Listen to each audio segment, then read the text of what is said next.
First on BBC Two Newsnight with Jeremy Paxman.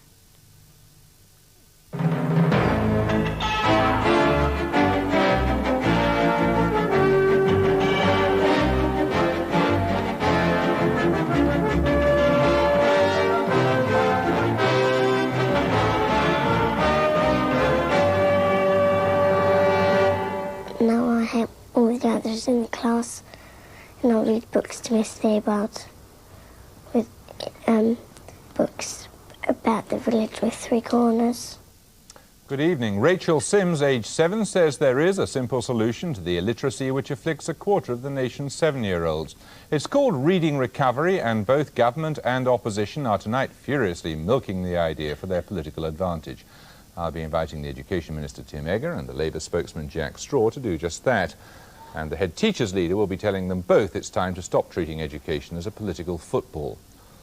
Also tonight, while politicians decide on the privatisation of the Russian economy, David Sells reports on how ordinary Muscovites live in fear and dread of losing their homes in a scramble for private property. And with British politicians already assiduously grabbing every photo opportunity that comes their way, Anthony Howard probes the battle readiness of the party's propagandists, spin doctors and feel-good merchants. That section of the British people, unable even to spell Labour Conservative or Liberal Democrat, still less care who they are, have become the latest party political battleground. Each of the two big parties claimed it was they who'd had the first idea of introducing to this country a system of remedial teaching which could improve dramatically the reading abilities of the least able primary school children.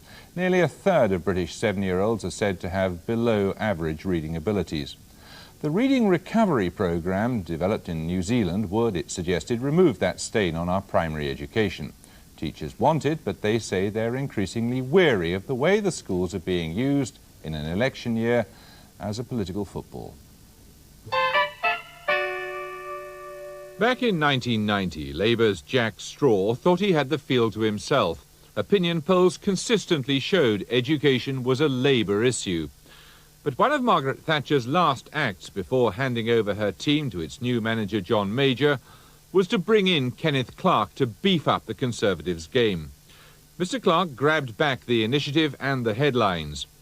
He said he'd simplify the national curriculum, he'd penalise bad spellers in exams, and he'd cut back the power of the local education authorities.